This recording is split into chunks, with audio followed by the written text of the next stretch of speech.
Assalamualaikum warahmatullahi wabarakatuh. Selamat pagi anak-anak.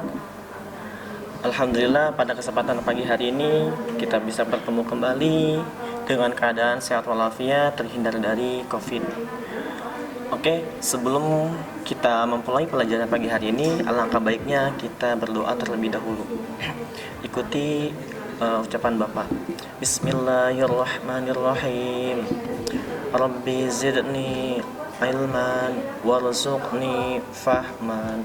Allahumma nawwir qalbi binuri hidayatika kama nawwartal arda binuri syamsika abadan abada birahmatika ya arhamar rahimin.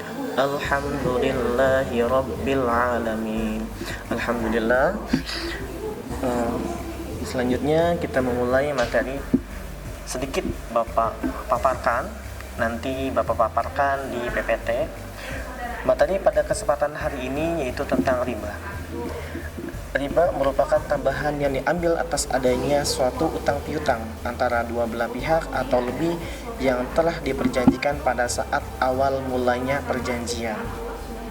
Oke, digaris bawahi utang piutang yang diperjanjikan.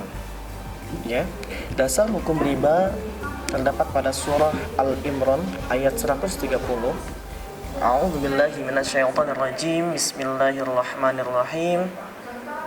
Ya ayyuhalladzina amanu la ta'kulur riba ad'afan mudha'afah wattaqullaha la'allakum tuflihun. Wahai orang-orang yang beriman, janganlah kamu memakan riba dengan berlipat ganda, dan bertakwalah kepada Allah supaya kamu mendapatkan keberuntungan. Surat ini, ayat ini menegaskan bahwa Allah telah melarang adanya riba. Apa sih riba? Riba adalah ziyadah, perjanjian utang piutang yang diperjanjikan atas dasar adanya tambahan. Oke, riba terbagi menjadi dua. Ada riba jual beli dan ada riba utang piutang. Riba utang piutang adalah riba yang terjadi disebabkan adanya transaksi utang piutang antara dua belah pihak. Riba yang berasal dari utang piutang dibagi menjadi dua jenis, yaitu yang pertama adanya riba qard. Riba qard adalah suatu tambahan atau kelebihan yang telah disyaratkan dalam perjanjian antara pihak pemberi pinjaman dan peminjam. Adanya syarat orang yang memberikan pinjaman. Contohnya seperti ini. Si Adi meminjam uang kepada si B, si Budi. Adi meminjam uang kepada Budi. Kata Adi, "Bud, aku meminjam uang 100.000. Lantas Budi memberikan syarat kepada Adi. Kalau misalkan Adi meminjam uang kepada saya, kata Budi, 100.000, maka maukah kamu memberikan atau maukah kamu membayar hutangnya menjadi 150? Nah, di situ terdapat syarat. Paham? Oke, Bapak ulangi kembali. Riba qard adalah riba yang terdapat adanya syarat, di mana orang yang memberi hutang mensyaratkan hutang tersebut. Ya, contohnya si Adi meminjam kepada Budi. Kata Budi, kalau kamu mau meminjam kepada saya, maka kamu wajib menggantikan uang tersebut lebih, ya, dengan adanya syarat. Ya. Riba yang kedua adalah riba jahiliyah. Riba jahiliyah merupakan riba yang timbul karena adanya keterlambatan pembayaran dari si peminjam sesuai dengan waktu pengembalian yang telah diperjanjikan. Contohnya adalah Anissa meminjam uang sebesar 10 juta kepada Anton dengan jangka waktu pengembalian 1 bulan.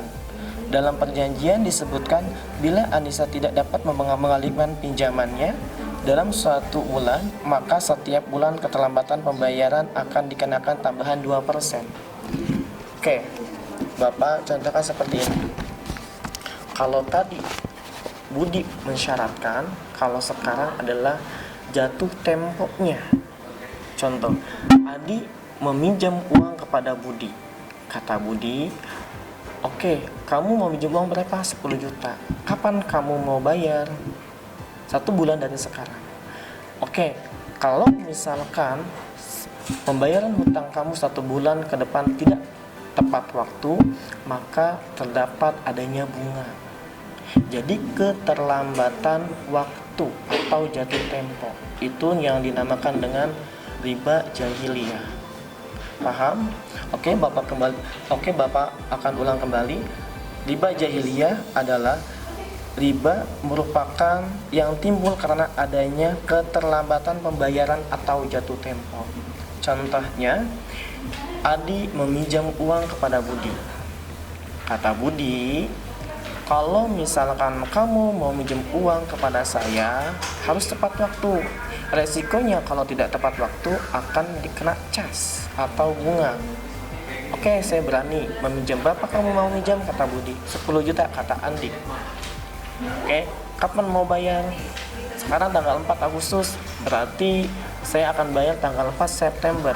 Ternyata pas ketika tanggal 4 September, si Adi tidak memberikan atau tidak membayar hutangnya kepada Budi, bayarnya pada tanggal 10, maka Adi wajib mengembalikan uang lebih dari 10 juta tersebut. Ya, ini jatuh temponya. Oke. Riba yang kedua adalah riba jual beli. Riba jual beli adalah riba bisa juga disebabkan dari transaksi pertukaran barang atau jual beli.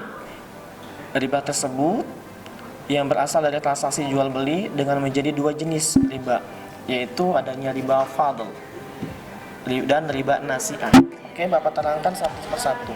Riba fadl adalah tambahan yang diberikan atas pertukaran barang yang sejenis dengan kadar atau takaran yang berbeda. Barang yang menjadi objek pertukaran ialah termasuk dalam jenis barang ribawi. Contohnya seperti ini.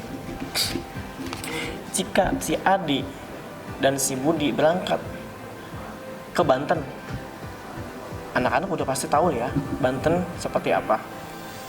Pas ketika si Adi sama si Budi berangkat ke Banten untuk berziarah, ternyata dia nggak megang uang receh nih. Akhirnya uang tersebut ditukar sama penukar barang, penukar uang yang biasa ada di jalan-jalan itu loh. Nukarannya 100.000, ternyata dapatnya 95.000. Kurang dong 5.000. Nah, kekurangan tersebut dinamakan dengan riba fadl. Bisa dimengerti? Oke, Bapak terangkan kembali. Riba fadl adalah tambahan yang diberikan atas pertukaran barang yang sejenis dengan kadar atau takaran yang berbeda. Ya. Oke. Contoh yang lain bisa seperti ini. Ketika seorang membutuhkan beras, dia membutuhkan beras yang super atau beras ketan. Dengan orang yang mempunyai beras yang biasa aja, ditukar tuh. Barangnya sejenis, ya, takarannya sejenis, tapi berbeda. Itu bisa dinamakan dengan riba juga, riba fadl juga. Atau contoh lain seperti yang tadi, ketika kita tukar uang tersebut tidak sama ukurannya. Yang awalnya kita tukar uang 100.000, pecahan 100.000 mutlak, pas kita yang mendapatkan receh menjadi 95.000. Yang 5.000-nya lagi kemana? Itu yang namanya riba fadl. Bisa dipahami? Alhamdulillah. Riba yang selanjutnya dalam riba jual beli adalah riba nasi'ah. Maaf, tadi adalah riba jahiliyah. Riba nasi'ah adalah merupakan pertukaran antara jenis barang ribawi yang suatu dan yang lainnya Pihak satu akan mendapatkan barang yang jumlahnya lebih besar disebabkan adanya perbedaan waktu dalam penyerahan barang tersebut. Oke, gini. Ini sudah banyak terjadi di dalam masyarakat sekitar kita. Contohnya adalah pembelian motor. Ketika kita beli motor dengan harga cash sebesar 16 juta, maka harga kreditnya mencapai 25 juta atau 20 juta. Itu selisihnya adalah namanya riba nasi'ah. Bisa dipahami? Oke, Bapak kembalikan. Riba nasi'ah merupakan pertukaran antara jenis barang ribawi yang satu dengan yang lainnya.